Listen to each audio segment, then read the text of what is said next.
Assalamualaikum warahmatullahi wabarakatuh. My name is Najila Suada. I'm from Group 5.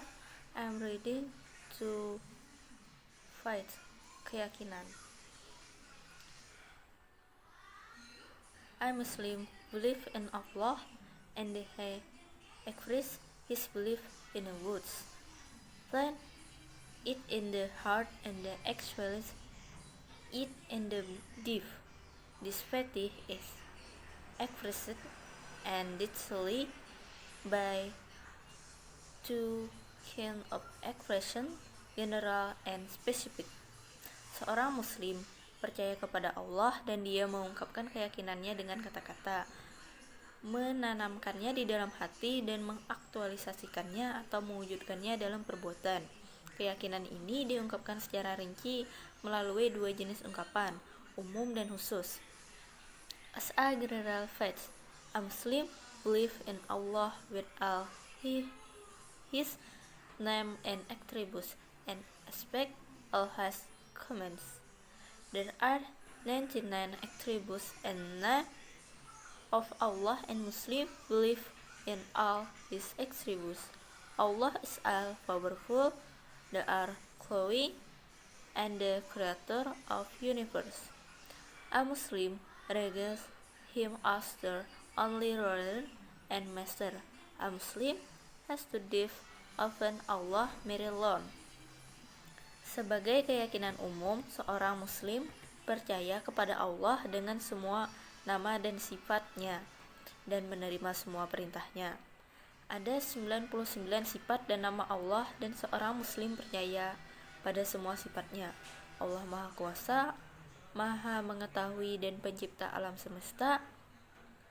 Seorang muslim menganggap dia sebagai satu-satunya penguasa dan tuan. Seorang muslim harus bergantung kepada rahmat Allah saja. Selanjutnya tentang grammar. Grammar yang pertama yaitu membahas tentang verbal group, declarative and specific meaning. To a verbal group is typical a group with verb is hard. That verb is selected by motive and before the verb. Primitive action with auxiliary verb or after the verb. Post modification or qualification or both. An example has been eaten. Artinya kelompok verbal biasanya adalah kelompok kata kerja sebagai kepala. Kata kerja tersebut kemungkinan besar akan dimodifikasi baik sebelum kata kerja, pramodifikasi dengan kata kerja bantu atau setelah kata kerja, pramodifikasi atau kualifikasi atau keduanya. Contohnya adalah telah dimakan. Jadi maksudnya verbal group ini kata kerjanya sudah dimodifikasi atau sudah ditambah-tambah dengan imbuhan lain. Dengan rumus, contohnya Anda bebas memilih sepenuhnya apakah akan memilih will, might, can, atau di plus n ditambah sama dengan would, might, could, should ditambah n past participle berbentuk ketiga ditambah dengan i menjadi present participle berbentuk n. Be sama dengan be is are, be plus n sama dengan was are, be plus n sama dengan been, be plus ing being, have sama dengan have, has, plus ditambah dengan plus n sama dengan had, have ditambah n sama dengan had. Selanjutnya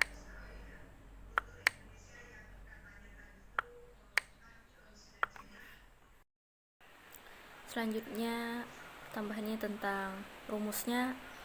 Have atau as plus F4 menjadi telah, bisa disebut perfect tense. Be plus F4 sama dengan menjadi di, menjadi pasif. Be plus F2 artinya sedang, menjadi continuous tense.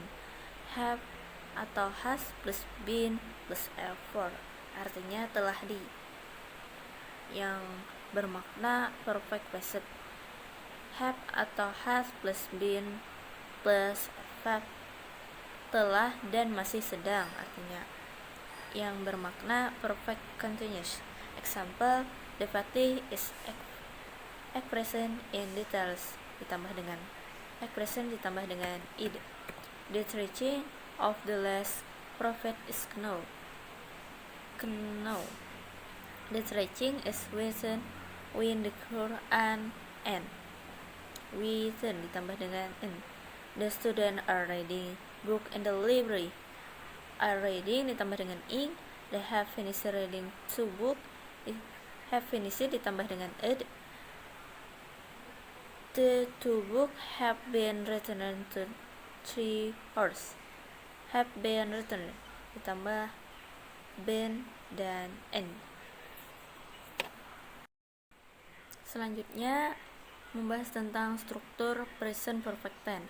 Present perfect tense adalah suatu bentuk kata kerja yang digunakan untuk menyatakan suatu aksi atau situasi yang telah dimulai di masa lalu dan masih berlanjut hingga sekarang, atau telah selesai pada suatu titik waktu tertentu di masa lalu, namun efeknya masih terus berlanjut. Jadi maksudnya perfect tense ini adalah sebuah pekerjaan yang terjadi terus-menerus terjadi dari dulu sampai sekarang, atau yang terjadi dari dulu sudah berhenti tapi efeknya masih berlanjut sampai sekarang.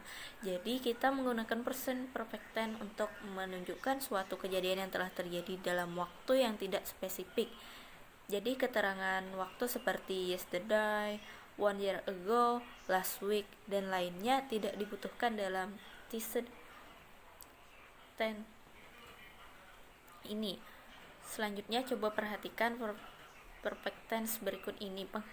Beginilah penggunaan perfect present tense. Yang pertama, menunjukkan suatu pengalaman. Contohnya, I think have seen the movie before. Yang kedua, menunjukkan suatu perubahan. Contohnya, your English has really improved since you studied at America. Yang ketiga, menunjukkan suatu pencapaian. Contohnya, my daughter has learned how to read. Yang keempat, menunjukkan suatu kejadian yang belum selesai. Contohnya, I'm so worried my boy has still arrived from school. Yang kelima, menunjukkan beberapa kejadian dalam waktu yang berbeda. Contohnya, I have seen several doctors for my illness. Ciri-ciri khusus yang dimiliki oleh present perfect tense yaitu yang pertama, predikat kalimat dalam bentuk present ini selalu terdiri dari have atau has yang ditambah dengan past participle. Contohnya, I have read a book. Aku telah membaca buku itu. Yang kedua, untuk subjek yang terdiri dari orang ketiga tunggal, yang dimaksud adalah he, she, it, atau name person atau nama orang, selalu menggunakan kata berbentuk has, sedangkan subjek yang terdiri dari I, you, we, they dibantu dengan kata bantu have. Contohnya, my father has lived in the room. Ayahku telah tidur di dalam kamar. Jadi my father ini he, jadi kata bantunya adalah has. Yang ketiga, kalimat tanya dibentuk dengan memindahkan have atau has di depan subjek.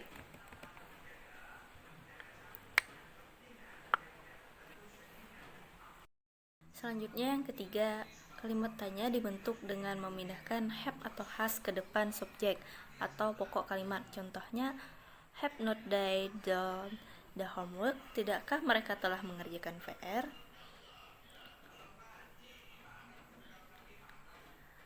Ada kalimat verbal. Catatannya, present perfect tense dibentuk dengan auxiliary verb has atau has dengan verb participant verb 3. Has digunakan untuk subjek he, she, it, dan have digunakan untuk subjek I, you, we, they. Sedangkan past participle yang digunakan dapat berupa irregular atau regular verb. Rumus past participle untuk kalimat positif, negatif, dan kalimat tanya. Yang pertama, untuk kalimat positif, rumusnya S subjek plus have atau has plus past participle. Contohnya, he has worked in the hospital for 6 years. She sebagai subjek, has sebagai have atau has, worked in the hospital for 6 years sebagai past participle. Yang kedua, kalimat negatif. Rumusnya S subjek plus have at or has tambah not tambah past participle. Contohnya, he has worked in the hospital. He sama dengan subjek, hasn't, have plus not, working in the hospital, past participle.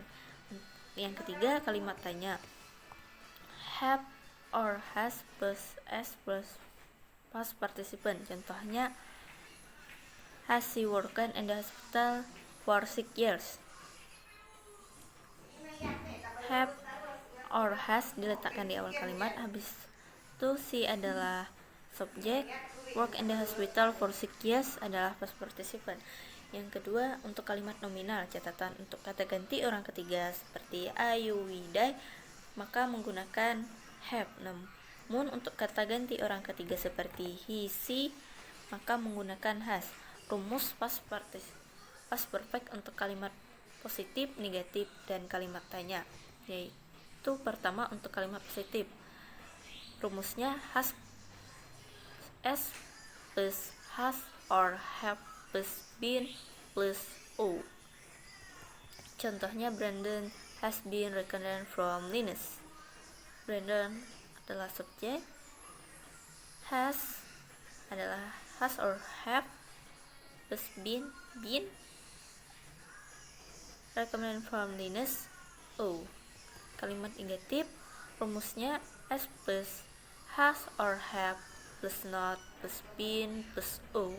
Contohnya, Brandon has not been recommended from Linus. Brandon sebagai subjek, subjeknya he, ditambah dengan has atau have karena dia he jadi menjadi has, tambah dengan not, ditambah dengan been, recommended of Linus adalah o.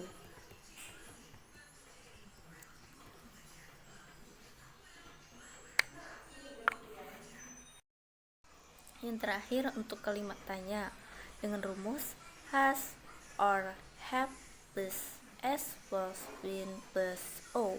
Contohnya, Brandon been recommended from Linus. Untuk rumus mengenai present perfect ada di dalam tabel yang sudah ada di makalah tadi. Jadi yang pertama tentang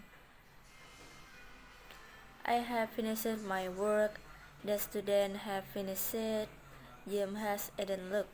Ini adalah termasuk statement have or for dengan rumus have or has plus past participle.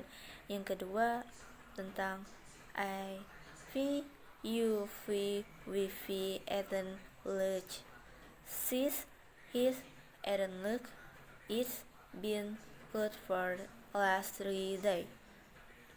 Ini adalah sebuah contraction dengan rumus pronoun plus have sama dengan v, pronoun plus has sama dengan s. Contoh yang ketiga, I have not haven't finished my work, and hasn't eaten lunch. Ini adalah contoh negatif dengan rumus have or has plus not plus past participle, atau negatif contraction dengan rumus have plus not sama dengan haven't, has plus not sama dengan hasn't. Contoh yang keempat, have you finished your work, has Jim eaten lunch, how long have you lived here.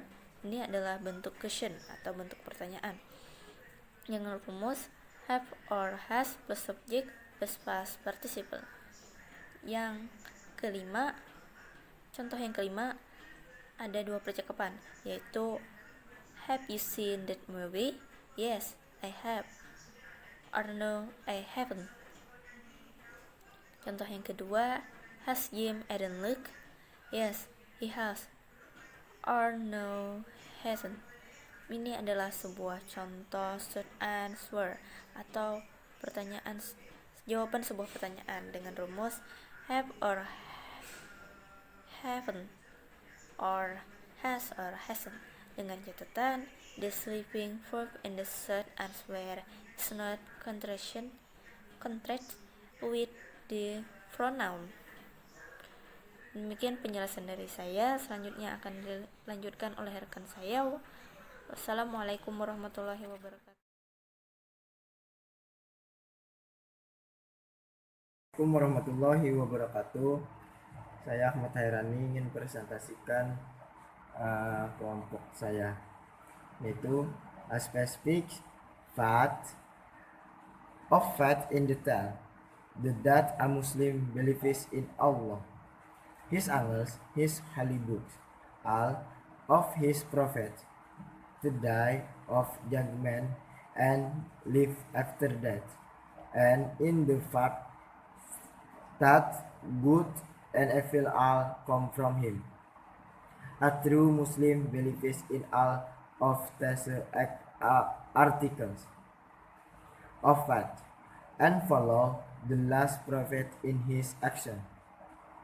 The teaching of the last prophet is now in full detail. Either it is written in the Quran, the final books, or in Sunnah. The faith gives human backed path and security. Artinya, iman atau keimanan tertentu secara rinci adalah bahwa seorang muslim percaya kepada Allah, malaikatnya, kitab-kitab sucinya, semua nabinya, hari penghakiman dan kehidupan setelah kematian, dan dalam kenyataan bahwa kebaikan dan kejahatan semuanya berasal darinya.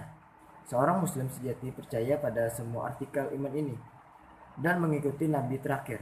Dalam tindakannya, ajaran nabi terakhir diketahui bahwa detail, baik itu tertulis dalam Al-Quran, kitab terakhir, atau sunnah, dan iman memberikan manusia kedamaian dan keamanan. Nah, selanjutnya, membalikan dalam beberapa situasi berbeda. Dalam bahasa Inggris, membalikan berarti meletakkan kata kerja sebelum subjek. Kami hanya bisa melakukan dalam bentuk pernyataan,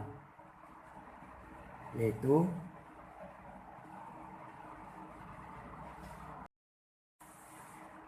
selanjutnya, membalikan dalam beberapa situasi berbeda. Dalam bahasa Inggris, membalikan berarti meletakkan kata kerja sebelum subjek. Kami biasanya melakukan dalam bentuk pernyataan, yaitu contohnya kalimat normal. Anda telah, subjeknya adalah Anda. Ini sebelum kata kerja adalah. Dan yang kedua, formulir pernyataan. Apakah Anda telah?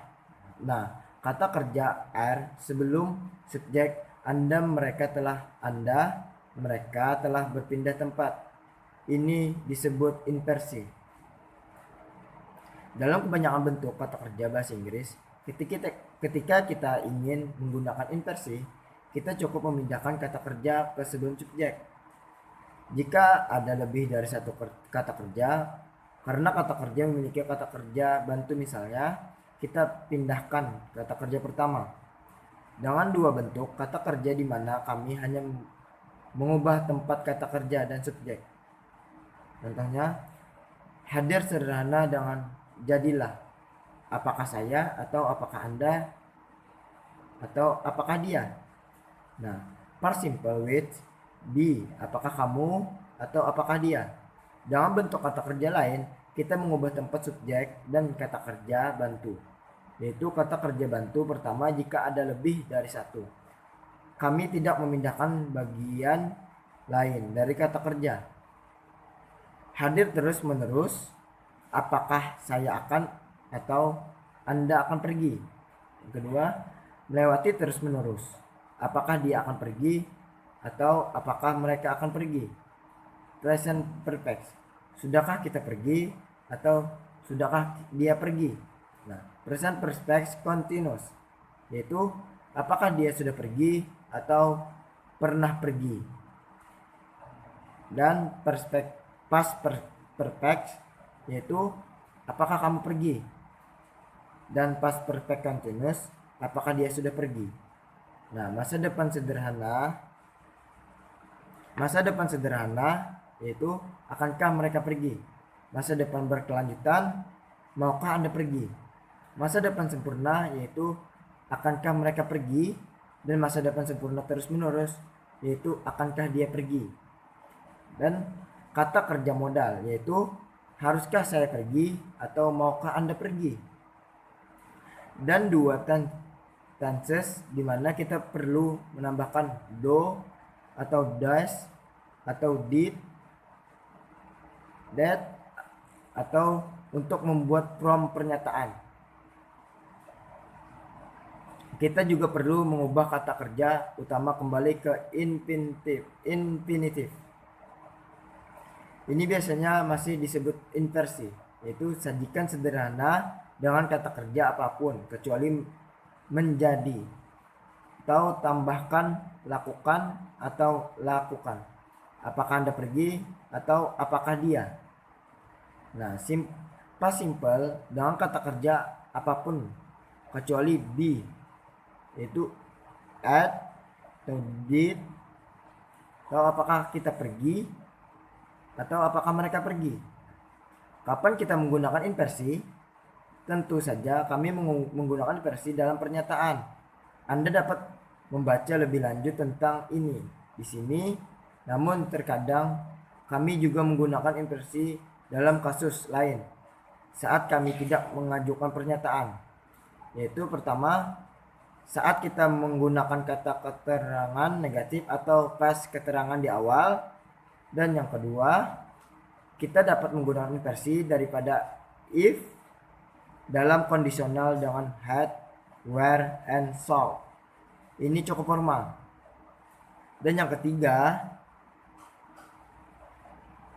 kita dapat menggunakan inversi jika kita meletakkan ekspresi adverbial tempat di awal kalimat. Ini juga cukup formal atau sastra.